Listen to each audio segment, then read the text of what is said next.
was watching a very lively exchange in the African Parliament that took place the other day. I think Julius Malema was basically trying to keep the conversation honest, and he was trying to keep the Parliament on course. I think the Parliament was being sidetracked in the middle of a motion, and Malema had to let him know that you can't really sidetrack the business of the House and cause them to convene a meeting without actually accomplishing anything that they decided to set on the agenda for the day. But the Pan-African Parliament, I was surprised to find that they actually made an official movement from Addis Ababa, Ethiopia. They moved the parliament to South Africa, which I think is appropriate at this time because in South Africa, that's where I think the majority of the revolutionary voices are actually making themselves and their presence felt. So I think ultimately the addition of South Africa has been a benefit to the legislative process because the South African parliamentarians, they appear to be very vigorous. They are very rules oriented. They can't be sidetracked. They're very focused. So I think that's a great addition to the legislative body to have South African parliamentarians taking charge in many ways, taking charge of the agenda, But I think that the South African paradigm is a great fit for the organization at this time. Ethiopia is where the epicenter of this body was for a period of time, and I think in Ethiopia, the principal architect of the African Union, the Organization of African Unity, was Emperor Haile Selassie. Emperor Haile Selassie established the Organization of African Unity. He was a champion for mediation between African countries. And so this was all the culmination of years of work on the part of Ethiopia in order for the Pan-African Parliament to be in existence today.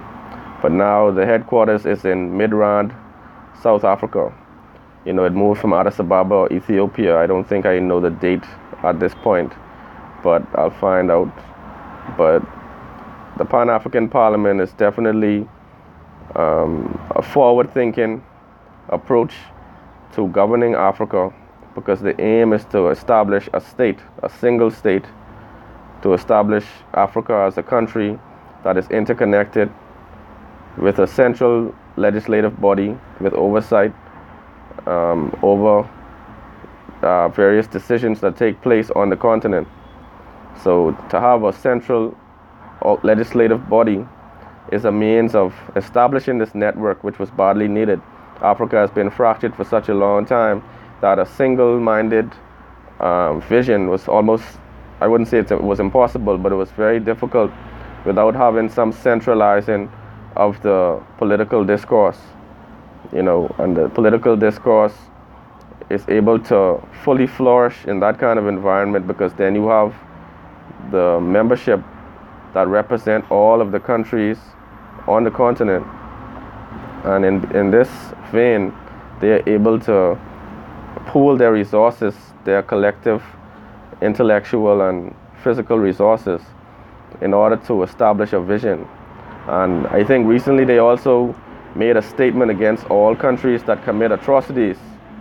So Africa has always been involved in the geopolitical discourse, but here it is now. You have a legislative body that can speak with one voice and condemn various activities of other countries, the same way that people have been able to point the finger at Africa over the years for various departures from what people perceive to be the norm.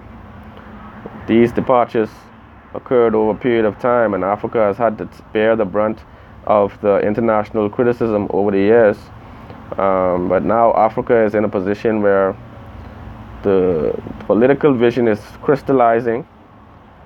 We have people who are strong voices in unison, working in togetherness in such a way that can bring about positive developments on the continent. So I am very inspired to see that the organization that Marcus Garvey envisioned when he envisioned the United States of Africa, here it is, and the organization that Emperor Haile Selassie created, crafted, and constructed, to see that now the transformation over the years has led to the deepening of this network in such a way that this body is not just a symbolic organization. This body has legislative authority in some respects over the direction of Africa and what takes place on the continent. So this is very important. You have to really recognize that even for those of us who live in the diaspora, like myself, I live in the Bahamas, it would be great to see that more nations in this region would seek to align themselves with the Pan-African Parliament, because Africa is a continent.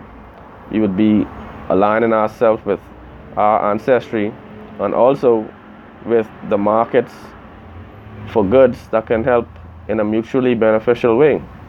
So I think we need to consider deepening the connection between the Western Hemisphere and the Eastern Hemisphere, and allow us to bring more partnerships, more conglomerates that can be consisting of Africans from the continent and also Africans in the diaspora, the Bahamas, America, Jamaica, Barbados, so on and so forth. It would be great to see that we continue in this vein, and we shouldn't allow any type of improprieties to cause this to be jeopardized. This is a very important movement right now. It's very inspirational to see that Africa has moved to a new stage in development. This is like a new stage, you know, whereas we were under colonial oppression, and then we had the growing pains of the post-independence struggles. Here we are now, where Africans have a very mature political process and very mature and frank discussions, and a no compromising stance, at least a non-compromised stance in terms of the dynamics of what takes place on the continent with regard to people who are from the old colonial regime. You know, the old colonial regime has no more teeth. We have effectively pulled them out one by one, molar by molar, canine by canine. And so it's great to see that finally we've come to this point where Africa has moved beyond the stage of instability to have an organization like the Pan-African Parliament. But until next time, I'd just like to encourage you to like, comment, subscribe. Stay tuned for other videos. You know, I segue from different types of topics. Thinking about dropping some more poetry, but it's not gonna be any MCing going on. It's gonna just be like some straight up poetry. Might have like some background music, but it's only for effect, you know. But y'all just stay safe. One love.